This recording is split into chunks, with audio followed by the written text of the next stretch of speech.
Bom, pessoal, como vocês puderam acompanhar recentemente, nós tivemos o primeiro voo do Boeing 77X, a nova geração do 777, com vários passarinhos que também voam e diversas alterações de projeto aí para criar um avião ainda maior e que hoje é único na categoria dele, não tem nenhum concorrente. Porém, o primeiro voo do 77X teve várias especulações na internet e alguns probleminhas adicionais e que nós vamos explicar aqui para vocês nesse vídeo hoje.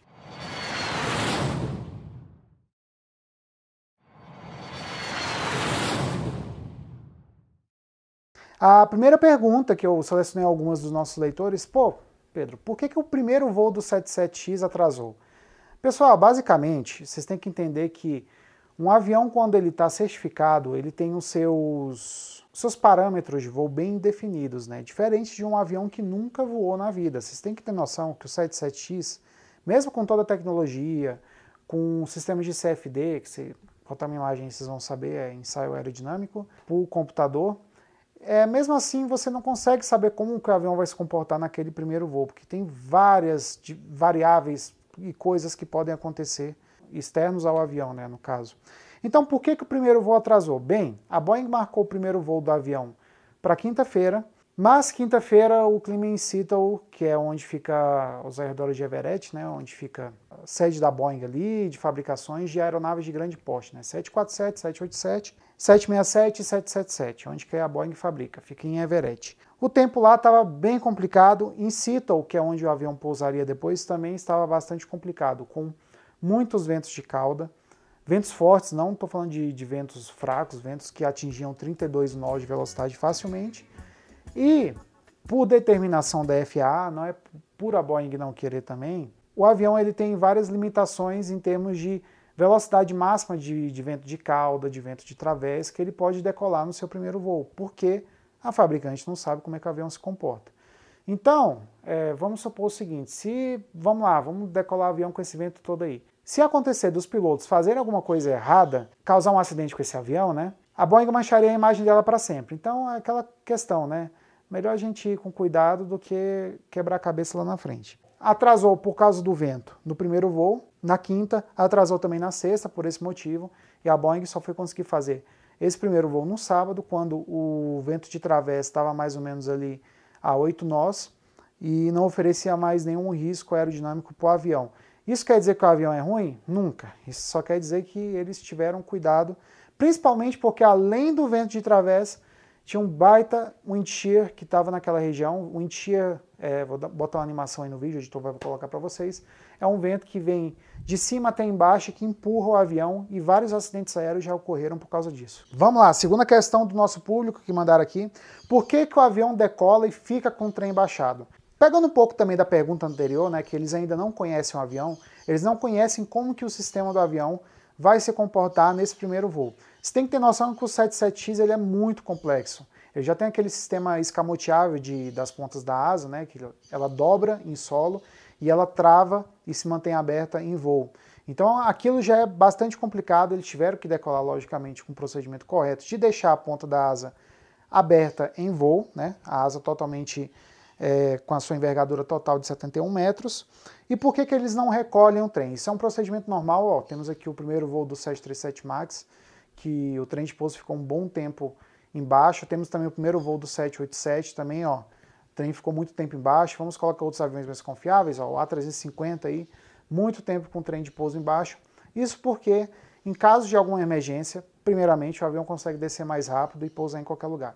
O segundo é que, se eles recolhem um trem e o mecanismo de trava falha na hora do pouso, o avião ele praticamente pousa de barriga no seu primeiro voo. Então, além de você perder a primeira unidade de teste... Esse pessoal é um aviãozinho de 400 milhões de dólares, vamos ver. É um aviãozinho bem caro. E além de você perder 400 milhões de dólares, você também mancha a sua imagem. Então, não é bacana. Então, os pilotos voam com limite de velocidade, sim. Voam com limite de altura, sim. Isso também ajuda em outras questões, como na pressurização também. E eles vão com o trem de pouso embaixo por questão de segurança. Assim que a fabricante vai ganhando mais experiência com o avião, eles vão alongando, eles vão colocando, né, esses testes de trem de pouso e tal no cronograma do avião. Um avião desse, pessoal, ele cumpre no mínimo 1.500 horas de voo até ser certificado, como o 77X, né, que é uma renovação do 77. Um avião do zero, ele pode cumprir de 2.500 a 6.000 horas de voo até ganhar a certificação. Então, não vai ser as primeiras horas de voo do avião que a fabricante vai testar tudo, inclusive decolar parecendo um caça. Isso também já responde a terceira pergunta que mandaram aqui, quantas horas que duram a certificação.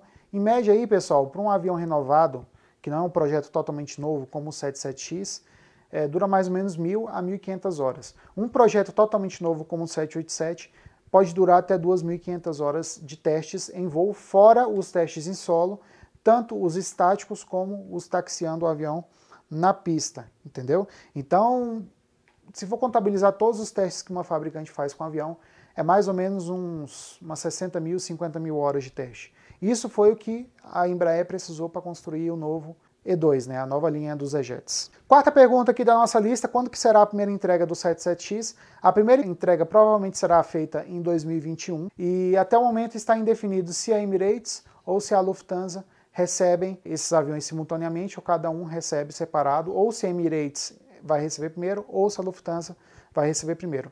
Vale lembrar que a Boeing já fabricou 3 unidades para a Emirates e uma para a Lufthansa, ou seja, já tem algumas unidades de série do 77X fabricadas. Se a Boeing vai continuar, né, com essas unidades fabricadas, aí é uma incógnita, porque lembrando, o avião teve um problema durante os testes em solo em setembro e a Boeing já disse que está corrigindo esse problema. Quinta pergunta aqui, o 77X ele tem quantas encomendas, Pedro? Ele tem mais ou menos 340 encomendas. Foram mais ou menos 11 companhias aéreas que encomendaram o avião. Destaque para a encomenda da Emirates, né, como sempre. 115 aviões desse modelo. A encomenda original da Emirates era para 150 aviões desse modelo, mas a Emirates optou pelo 787 e trocou algumas encomendas do 77X pelo 787 porque ela viu que estava precisando de um avião um pouquinho menor. Não é o 787-10, é o 787-9, tá? Que o 787-10 ele é quase do tamanho do 777-8. E esse avião que realizou o primeiro voo há alguns dias é o 777-9, que é a maior versão disponível. Que é também a versão que a Emirates encomendou, porque ela tinha as duas versões encomendadas. Agora ela só tem a 77-9, né? E ela encomendou também um avião menor, que é o 787-9, acabei de falar aqui. Recentemente publicamos no site que a Air France ela configurou um 77-300ER, que é uma versão um pouquinho menor e da geração antiga, com 472 assentos no seu interior, em 2 classes. Então, se a versão antiga, que é mais ou menos 5 metros menor, consegue ter essa capacidade toda, nós podemos ter certeza que no 77X, que tem uma largura menor de cabine, né, internamente, agora em vez de comportar 10 assentos, confortavelmente ele comporta 11 por fileira. Então, com base nisso, nós podemos ver que numa configuração de 2 classes, o 77X pode levar até mesmo 500 passageiros a bordo do seu interior. Porém, muitas companhias gostam de ter o luxo a bordo dos seus aviões, nos seus voos internacionais de longa distância. Lembrando que aquele 77 da Air France ele é usado para voos de curta distância, por isso que eles configuraram com tantos assentos assim. Como as companhias gostam de configurar seus aviões confortavelmente, na Emirates nós podemos esperar uma configuração entre 400 e 410 passageiros no interior. Queria dar outro exemplo aqui, a Latam recentemente lançou o seu novo interior, né, que tem classe executiva, Premium Economy e tem a classe econômica comum, e esse interior do 77-300ER da Latam tem 410 assentos, por incrível que pareça, é muito assento. Em comparação com a 350 da mesma companhia, dá uma boa quantidade a mais aí de assentos, pelo menos uns 80 a 70 assentos a mais. Em relação a medidas do 77X, a geração anterior, a 300ER, que eu acabei de citar nesse caso da Air France, ela tem 73,8 metros no caso seria 80 centímetros, né, de comprimento, em comparação com a nova geração, que tem 76,7 metros de comprimento. E também mudou o tamanho da asa, né? A Boeing queria deixar o avião mais eficiente, e no caso ele é 15% mais eficiente por passageiro transportado, e nós temos uma diferença de tamanho de asa, que nesse caso da geração atual nós temos 71,7 metros de comprimento, quando com as abas estendidas, né? e com as pontas de asa dobrável, fica praticamente os 65 metros que a geração antiga tinha. Ou seja, por que a ponta de asa dobrável tem no novo 77? É para ele conseguir parar na mesma posição da geração antiga, né? Posição de parada no aeroporto, no caso. Cada posição de parada no aeroporto tem um tamanho máximo de asa do avião, até para não acontecer aquelas bizarrices, estagiário, bota aí, de avião batendo asa com outro em pátio do aeroporto.